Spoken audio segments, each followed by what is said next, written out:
Unitary, Federal, and Confederal Constitutions, a comparative analysis of sovereignty. Ladies and gentlemen, welcome to this continuation of constitutional law in Unit 5 of the Lank 2007 coursebook. Today, we will explore the three models of constitution, unitary, federal, and confederal, through the lens of sovereignty. In other words, we will examine how power is distributed within each type of constitution. A constitution serves as the fundamental legal framework that defines the organization, powers, and procedures of a government. One of the most significant aspects of a constitution is its allocation of sovereignty, which determines the authority held by different branches of government. Sovereignty can be centralized, shared, or dispersed, shaping the overall governance structure of a nation. The three primary constitutional models, unitary, federal, and confederal, offer distinct versions of sovereign distribution. Unitary constitutions, centralized sovereignty. In a unitary system, sovereignty is entrenched within a single dominant national government. While there may be subordinate administrative divisions, their status depends entirely on the central authority, which has the power to modify or abolish them through statutory laws or constitutional amendments. Key features. A central government holds priority over subnational entities. This means governing without the need for shared sovereignty. Decisions regarding taxation, tax, and governance follow a uniform national procedure. Regional governments function under a statutory framework and do not possess constitutional independence. There is typically a clear schedule for policy implementation, ensuring overall consistency across the country. Examples: countries such as France, Japan, and the United Kingdom operate under unitary constitutions where the central government has absolute legislative power. Sovereignty implications. The central government can declare policy changes without needing approval from regional governments. Subnational entities exist at the discretion of the national government and can be structurally redefined. Federal constitutions, shared sovereignty. A federal system distributes sovereignty between the national and regional governments, both of which exercise authority within their constitutionally defined areas. This model ensures that neither the central nor the subnational entities can unilaterally infringe upon the other's powers. Key features. Sovereignty is constitutionally entrenched, meaning that it cannot be altered without a formal amendment.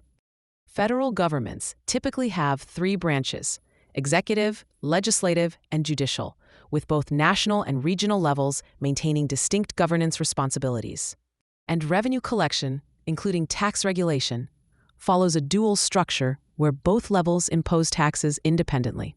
The judiciary plays an essential role in interpreting constitutional provisions to resolve disputes between national and regional governments. Examples: the United States, Germany, and India operate under federal constitutions where power is balanced between central and regional governments. Sovereignty implications. Constitutional provisions prevent either government from unilaterally altering its powers. States or provinces have the authority to create local legislation without national interference. Laws enacted at the federal level must align with existing constitutional principles to ensure national cohesion. Confederal constitutions, decentralized sovereignty. A confederal system consists of sovereign member states that voluntarily unite under a limited central authority, usually through a formal memorandum.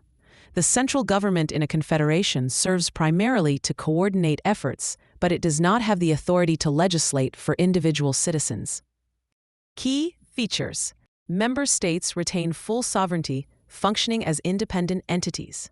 The central authority is typically responsible for managing foreign relations, defense, and trade agreements. Cooperation among states is generally voluntary, with decisions requiring consensus. There is no constitutional power compelling states to comply with central directives. Examples. Confederal states are quite rare today, as most countries operate under federal or unitary systems. Nevertheless, some political entities display confederal traits. For example, the European Union, EU, functions as a unique confederation-like structure where member states retain sovereignty but cooperate on various policies. Historically, Switzerland was a confederation until 1848, but it has since transitioned into a federal state. The United States initially operated under the Articles of Confederation before transitioning to a federal system in 1789. Sovereignty implications. The central government lacks direct enforcement power and relies on states to implement policies. Member states can withdraw from the Confederation, altering its status at will.